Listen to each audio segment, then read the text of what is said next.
Well, could the definition of what it means to be fully vaccinated soon be changing? Dr. Fauci creating some confusion after previously saying booster shots are essential and should be standard. He's now walking back that claim, saying you don't need a booster shot to be considered fully vaccinated, but admitting that could change. Watch. People should not be put off by the fact that as time goes by and we learn more and more about the protection, that we might modify the guidelines. That's what we've been saying all along. By follow the science. Things change, and you have to follow the data. Let's bring in Dr. Nicole Saphier. She's a Fox News medical contributor. Dr. Saphier, it's always great to see you. Dr. Fauci saying, look, don't be surprised if the goalposts move yet again. In fact, we have a couple of governors that are saying, the definition of fully vaccinated is not until you get the booster shot. It seems like that's where we're going, and you wonder why public trust is kind of lost and people are skeptical. Well, Trace, at least Dr. Fauci is acknowledging that the goalpost may move because it has moved multiple times on multiple occasions throughout the last year and a half. So at least he's saying, hey, it's going to change.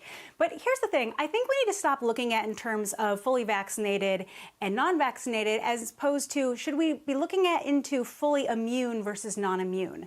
So what have we been seeing? Well, the CDC just recently updated their data on breakthrough cases involving hospitalizations and deaths for September and October. And the good news is, while you are still about 6 times as likely to test positive for COVID if you're unvaccinated, you're still 14 times as likely to die from COVID if you're unvaccinated compared to those who are vaccinated. So the vaccines are still doing some work. However, the gap is narrowing, and that is because multiple studies, as well as just real-time data, what people are seeing, you're seeing more breakthrough cases. That's because the immunity is waning from these vaccines the longer we get out, which is why the boosters are being recommended.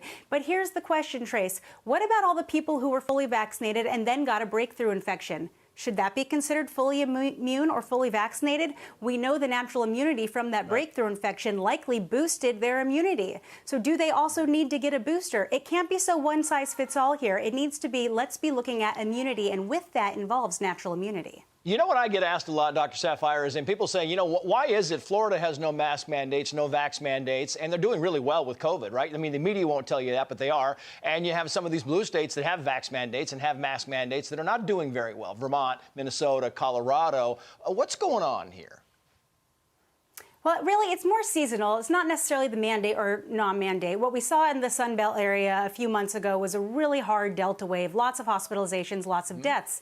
The Northeast at that time was doing pretty okay. Well, times are changing, the weather's changing, and it's going to flip a little bit. You're going to see a rise in cases in the Midwest and the Northeast, and we're starting to see that now. Cases have started to plateau, and they're at a pretty significant level. But the great news is hospitalizations and deaths are continuing to decline, and that is because we have high immunity rates in the population. So people just need to move forward knowing that, listen, vaccinated, unvaccinated, you can get COVID, you can transmit COVID, so make smart decisions. So today, the TSA agents have to be vaccinated or they could be out. The TSA Administrator David Pekoski says this, quoting here, there is a potential if you do not have an approved exemption and not vaccinated that you will lose your job. And we also know that a lot of these TSA agents have asked for medical and religious exemptions. They could be, if they don't get them, they could be pulled right ahead of the travel season. It could be a mess.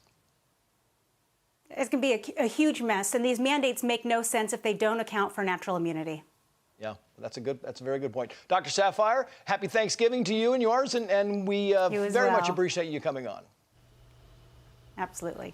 Hi, everyone. I'm Brian Kilmeade. I want you to do me a favor. I want you to click to subscribe to the Fox News YouTube page. This is the only way that I know for sure that you're not going to miss any great commentary, any great news bites, any great interviews coming your way on Fox. You can get it all here on YouTube. So subscribe right now.